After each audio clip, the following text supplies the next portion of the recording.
to the podcast. It's good to have you here today. Thanks for having me, Brett. And your last name is Allah? It's Alan. That's funny. Oh, Yeah, I know, right? I get mixed up all the time. Although I am a very hilarious. wonderful guy, I don't compare to him. So, Yes, yes, you're right. well, thanks for coming on. I'm just excited to talk to you that we were able to make this happen. We have a lot of things to talk about and not a lot of time, but the big news is that you have a brand new stand-up special coming out January 28th, Pandemic Warrior, streaming on Peacock Network, which is very cool. They seem to be getting in on the game as far as comedy specials and streaming. So I think you're one of the first few to have an actual stand-up special on this streaming network, right? Yeah, they seem to be launching on the 28th with a bunch of specials. I think mine is one of the original ones that they acquired, and yeah, it's interesting. I mean, it's God, the world has changed on this. There's just so much happening at the same time. But you have all these networks that have their streaming networks now. And Peacock, it's funny because I tell people, I go, if you want to watch it, you got to sign up. And so now I guess they just launched with The Office. So hopefully that's helping them grow their fan base. And we'll see. Are they the next Netflix? I don't know. Remains to be seen. I don't know. It's very interesting. Yeah, The Office left Netflix after being on there forever. And I think they launched it with a bunch of new, never before seen footage and all kinds of things to try and get people to migrate. There's so much streaming I can't even keep up, to be honest. It's great though that you're on there. I mean, Peacock is great. I subscribe to that along with 100 other streaming networks that are out there. Let's talk about this because ironically, you filmed this in Dubai in 2019 prior to the pandemic. So let's talk about the special and what people can expect when they watch it. Yeah, so I was touring in the Middle East end of 2019, thinking the world was just fine. Hearing a couple of blurbs here and there of like some tiny little virus in I China, know. and I was like, oh, that's the Chinese, they'll deal with it. So we filmed it in 2019, came back, and I thought, okay, we'll get this out in, I don't know, spring of 2020 or something. And that's when the pandemic hit. And then it just became this unknown of what's next. So it took a while for us to find a buyer for the special. But in the interim, I remember watching, of all people, Jerry Seinfeld, who obviously is one of the best comedians of all time. And his special came out very shortly after the pandemic hit on Netflix. And I watched it, and it was interesting because it was in a room with a bunch of people, and he was talking about how hard it was for everyone to get up and come out that night, and how just the regular life stuff. And as I'm watching it, I go, wow, that just doesn't really make sense right now because we're all on lockdown, and it's such a foreign world, even though it was the lockdown had like been, I don't know, a few weeks or something. And then I watched a few other specials and I was like, whoa, all these specials don't, to me, they seem like they were shot on Mars. Yeah. And so I said, look, if I'm going to put my special out, I have to put something in the beginning of it that shows me under pandemic. And so, again, given our limited resources at the time, because you couldn't really get a film crew at the house because it was all on lockdown, you couldn't really be in front of an audience. So Comedy Dynamics, who was my distribution partner, they got me a couple of iPads and we set it up in this room where I'd been doing stand up on Instagram Live and on Zoom. And we set up these iPads and I just do like 2 or 3 minutes at the top and 2 or 3 minutes at the end of me in basically a big closet doing stand up. And I'm hoping that people will, and that's why I took the name. It was originally called Peaceful Warrior, and we crossed out the peaceful and made it Pandemic Warrior. And I'm hoping people don't say, oh, I was expecting a whole hour of jokes about the pandemic.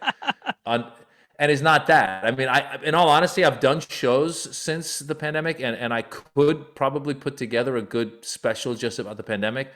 But given where we were, and given that I wanted to get that material from Dubai into the world, I just added a couple minutes at the beginning of the end of me in the closet, and then you go into the actual show that was shot in Dubai, and then hopefully you get a few laughs along the way. Yeah, I'm excited to check it out. I mean, I've been a fan of your comedy for a very long time. You've had a lot of different specials and all of those types of things. You've done so many different tours. And I think it's cool that you added the bonus material at the beginning, at the end. I do remember the Seinfeld one when it first came out. I was the same boat as you, going, well, this is kind of interesting seeing him performing. Now, you mentioned that you've done some other performances on Zoom and Instagram. I've talked to a lot of other comics who have done the same. What has your experience been, Maz, as far as the reception of doing that type of performing and connecting with fans of your comedy that way? Well, first of all, the convenience of being able to do a show to your computer and then just go back to your room and sleep is fantastic. But at the beginning, because I am a big proponent of live comedy having to be in front of live people. And so I was hesitant until there was a group from Google who wanted to do a fundraiser. And they said, would you do it on our Google version of Zoom? The funny story there is that I said yes, and we raised money for a charity I work with called International Medical Corps. But the funny thing was that at some point after my opening act had performed, and it was my turn to perform, it was the Google Zoom technology, whatever it's called, and it went down so they could see me, but they couldn't hear me. Oh, no. So we had to do it in a way where the guy who was the organizer called me on my phone and put his speaker to his computer, and I'm performing and the voice is coming. So at the end of that performance, I said, by the way, remind me to sell my Google stocks because you guys aren't going anywhere. But I've actually found it to be pretty fun. I've done a lot of Zoom shows. It's interesting because you realize there's certain jokes you can do on Zoom that don't really play out on a stage. Because, like, for example, here we are with cameras on our faces. So when I kind of come close or I like put my face in the camera, it looks funny. When you do that on a stage, people are like, what is that? I don't like, it doesn't translate as well. But I've done Zoom shows. I've done social distancing shows outdoors, which were probably some of my favorite ones because everyone's in the same boat and everyone's like, I just did one a few weeks ago that was, maybe there was like 40 people all spread out, by couple, several feet apart. And it was cold and they had blankets on. And it was like, I always say things like, I feel like we're in like The Walking Dead. Like we're a group of artists in The Walking Dead or in like Mad Max, and we're doing a little poetry reading before the zombies come and get us. So those have been fun. And then I did shows in Arizona because different states actually are doing shows indoors in clubs. Texas, Florida, Arizona. So Arizona was interesting because Tennessee. Arizona was interesting because it was the first time I was doing shows where I was hoping fewer people came because I didn't want too many people in that room. Sure. They already had limited capacity, like they set like 50% capacity, but I wanted even less because I was like, I don't want too many people. And it's interesting because when the shows were happening, you could tell half the audience was mask off eating food, the other half had their masks on, but there was a nervous energy there. However, it felt really good to do because we did 5 shows. By the 5th show, I was like, oh my God, this is fantastic. I want to be on stage. I want to be on stage. And then the other show I've done, which I'm going to be doing again in Irvine on January 23rd. I don't know when this drops, but at the Irvine Improv, they do an outdoor drive-in show. And that's one of the weirder ones because you're on stage performing. There's a screen behind you where you're being projected. They're all in their cars and they hear you on a radio station. So you don't get the interaction of an audience as much as you would if it were in front of an audience. So those are the types I've been doing. But, as a comedian, you got to do it. I need it. I need it for my spirit, for my spirit. Yeah. For my sanity. I've heard that from so many others. And this will air immediately because your publicist was like, how quick can we get this out? And I'm like, it'll be out right away. Yeah, she's on top of it. So hats off to her. Anyway, I was going to ask you about the drive-in thing that was my next question. So you're getting ready to do it. I've heard other people who have done it and they've had pretty good experiences. I think the first row of cars can kind of sit outside in their truck beds or whatever and be out there, and then everybody's doing it old school in a drive-in theater with the radio station tuned in. So it'll be interesting for you, I'm sure, to see how it all pans out. Yeah, it's funny because that's been the probably the weirder one, but I'm going to try and lean into it a little bit this time because it's funny as you say this, I just realized, there's people sitting in their cars listening. So first of all, if they don't like you, they could just turn to another station. That's funny in itself. But secondly, I imagine because comedy, you have to have people around you laughing. Yeah. That's why when you're at home watching a TV show or something, you might go, ha, but you don't really, it doesn't catch. It's like a fire. You need people around you. So I feel bad for that guy who comes alone to this in his own car, and he's just like sitting there kind of going like, it's funny. Yeah. He's just judging us the whole time. Why did I pay all of this money? Well, it's funny because just listening to other comics, I think Bert Kreischer did a whole run of drive-in shows, and he's like, yeah, man, there was like 700 cars in the parking lot. So I think people just want to be entertained. I think that's really what it comes down to. And you're absolutely right. And the other thing though that's interesting is because the one I did before, and I'm sure Bert probably did it as well. Like it was in the summer, so it was hot, so people were out. Yes. Now it's going to be winter. I'm really wondering if everyone's in their cars all like with the heat on. I don't know. It'll be interesting because if they're outside and they're just hanging out with their cars, then they're automatically socially distanced, but they can laugh and you can hear some stuff. It'll be interesting, man. We got to do it. Yeah, well, I'll after you do it, I'll reach out to Jen and just ask her, be like, hey, I want to know how it was for him because I'm curious because every comedian has had a different experience with it. And I just find it so fascinating. And, they're saying it's like the methadone, so to speak, until you can get back out to a club, pack it in 300 people, sitting on very uncomfortable banquet chairs in a tiny little room. And I hope it comes back soon everywhere, especially here in the Bay Area. I mean, there's so many great clubs.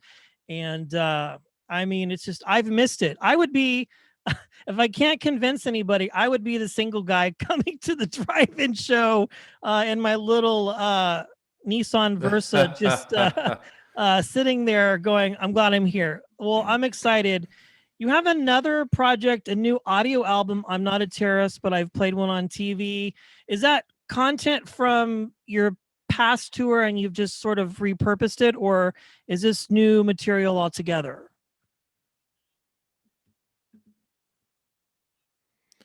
In all honesty, I don't even know that came out. That just came out? Yeah, it says pre-order now. It was in the press release. I'm Not a Terrorist, but I played one on TV. Uh-oh, so freezing.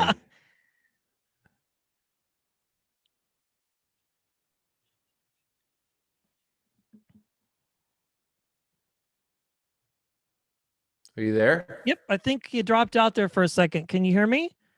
Yeah. You know what? I gotta talk to my publicist to find out what that is, because it's possible. If it is, then yes, that's what that album is. I've done. Well, we can cut that out. We're not on live radio. So. Yeah, you can cut it out. Yeah, cut that out. So let's back up again, and we'll just do a little reset. No problem. Great. So let's talk about. Let's see. We talked about the drive-in, and we'll just pick up from there. So no worries at all. All right. Check 1, 2. So you're doing the drive-in shows, and you're doing a lot of other things. What else has been keeping you occupied during these crazy times to sort of keep the creative juices flowing and that sort of thing? Well, there's my podcast, which is Back to School with Maz Jobrani. I hope people check it out. It's basically the idea is I have kids. I got a 12-year-old boy, 9-year-old girl, and they would ask me questions that I didn't have the answers for. So I thought, you know what? Let me, rather than Googling it, let me just bring in experts and see if we can get the answers from them. So every episode begins with a question from my kids, and then we talk to the experts. And it's been fun because it really opens the world to any subject. I had a guy on who helped land the rover on Mars I had a professional basketball player on.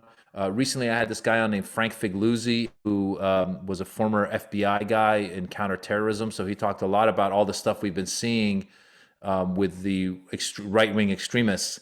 I mean, he talked to us about that. I had Michael Cohen on, Trump's former fixer. So any topic that interests me, we get to bring someone from that background in and talk to them. So there's been some really, you know what it is, Brett? When you talk to people, you realize how many interesting people there are in the world doing interesting things. Like we met a lady who was a cave diver. Like she Wow. dives under caves. I mean, it's like, who does that? I don't, but she does. We met an Indian American woman who just ran for city council in Los Angeles and won, Nitya Raman. And she started by having organized just an outreach group for homeless people in her neighborhood. I mean, it's just like, it's all very inspirational. So that's kept me busy as well. And then the last thing that's kept me busy is doing cameos. People send me requests to do birthday wishes and all that stuff, and I end up singing in multiple languages, and that's been fun. I do that in my closet, so it's actually kind of a funny thing. Because no, I have to go in there because my wife and kids, I swear to God, this is totally true. They're home, so the house is busy. Oh, I'm And sure. the only place I can really have to myself is this closet. So that's become my other office. Wow, I love it. So you are a family man, you have a wife and kids, which is great. Do the kids show any interest in what dad does? Do they find it interesting and fascinating, or are they just kind of like dad does interviews and he's on TV and it's like a completely separate world for them? No, they're good, man. They first of all, they love Saturday Night Live. They love we're going through 30 Rock right now. I mean, it's going to be so sad when we run out because we're I think we're on season 4 or 5, but they love we watched Ugly Betty. We watched a lot of stuff. And throughout all that, like my son helped organize an online sketch comedy show that we all paid, $10 to, and they Wow. donated the money to Children's Hospital, or City of Hope, I should say. So they love it. Then my daughter's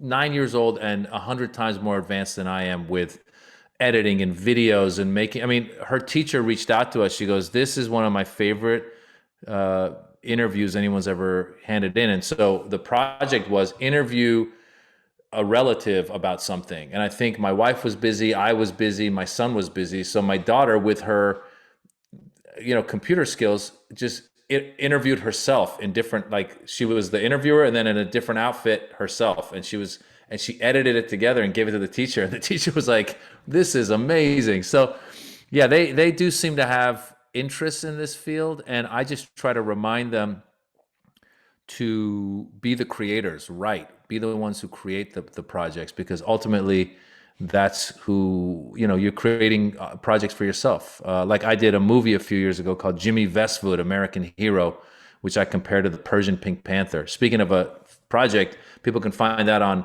iTunes and on Amazon, Jimmy Vestvood. And it's just a silly movie, but it's a movie that I wrote, that I starred in, and I played this Iranian immigrant who comes to America, tries to save the world, but he's a bumbling idiot. And it was just slapstick. It was kind of like, yeah, it was like it was like Pink Panther. It was like Austin Powers. It was that kind of film. Yeah, well, that's great that they show an interest in the entertainment industry, and obviously they have a great leader and person to look up to, because you've just done so many fantastic things. Well, we've got the new comedy special coming out on the 28th. We have the podcast as well that people can check out, and you have other stand-up specials out there in the streaming world to consume as well. If people haven't seen any of that, all they really have to do is just Google your name and it comes up, and there's just a lot of fun content to watch, especially now in this crazy time that we're in our country, where we just have nothing but time to consume content. And Miles, I'm excited as well. I'll be curious to hear how the the drive-through or the drive-in shows work, and get your opinion on that. But if people want to connect with you on social media or just check out your content, how can they do so? First of all, you said the drive-through show. I kind of like that better. Yeah, drive through. You just drive I just, through. Yeah, I'll be in a booth and people drive by and You could give him like a joke. well, the first, you know, where you order, that's where the setup comes, and then when you get to the window, you get the punchline. There you go. And See how then, that works? yeah, I do. And then just even them coming to the drive-in or drive-through could be the premise to the joke. If I see that on Um, television, I'll be like, hey, we had a small influence. who knew his next special was going to be a drive-through special? I tell you, Um, it would, I don't know. You never know, right? You never know. Listen, people can find me at Maz Jobrani across the board. MazJobrani. I'm very active on social media. If you're into politics, follow me on Twitter because I'm always ranting and raving over there. And I try to be funny as well from time to time, and sometimes I'm serious. One of my biggest pet peeves, Brett, is when people go, "Stick to comedy," and I want to be like, "You stick to plumbing or whatever it is you do." I have opinions. Well, yeah, I agree. I think that's silly when people, I think, go on to social media like that and just kind of, they're computer warriors, I call them. They have a lot to say behind a screen while they're at home in their parents' basement. But if they met you face to face, if I wouldn't say that to you, and if I did, you would probably call me out on it, and we would end the interview quite quickly. Yeah, it would amen, amen. it would not bar well for me probably either in the future, Yeah. getting anybody else on my show. But yeah, I think it's just ridiculous. You're not just a comedian, you're a human being, you're an individual who has opinions and thoughts, and that's just the way it is. People, if they do their research and they're smart, they know who you are and what you've done. So it shouldn't be any kind of shock. I love it personally. When I get the alerts from you and other folks like yourself, I laugh a little bit because I'm just like, you say what everybody else is thinking. And I think, especially right now, we need a little bit of levity, right? I hear you, brother. I'm trying, Brett. I'm trying, and I think you're right. I think, gosh, if we could just laugh with each other a little bit, and if we could just, I posted a little thread, and then I saw someone do a rant on it themselves, similarly minded, and I really loved what he was saying. But a big part of it is like, what are we really complaining about? Like these people that broke into that Capitol. Like, what are you really complaining about? And it's like, we really do live in a country. Listen, we have a lot of problems. First of all, coronavirus is a real thing and it's worldwide. It's so to be in denial about that. It's like, I always tell people, I go, look, if you're living in a conspiracy world where like the coronavirus is a conspiracy, the election was a conspiracy, 5G, there's all these conspiracies. I advise people. I say, this is what you should do. I say you should go see a therapist. Just go to 4 sessions, 1 month, 4 sessions, and if every session you see that your situation is to be blamed on other people, then maybe the issue is you and not the other people. You understand what I'm saying? I do. I think really there's a lot of people. I think that's what conspiracy theories do, is allows people to go, it's not my fault. You know, I did not become an Olympic champion because the coaches were holding me down and there was a conspiracy and this. No, you didn't become an Olympic champion because you can't run fast. Just let's you know what I'm saying? It's like, I just, do. Call a spade, right? Let's be real, man. Let's be real. let's And be that could real. be Let's be the real. perfect tag to our episode. And we are out of time. Thank you, Maz, for joining me on the show today. I appreciate it. Thanks for having me, Brett. You're a good guy. Go Bay Area, baby. Go A's. Yes.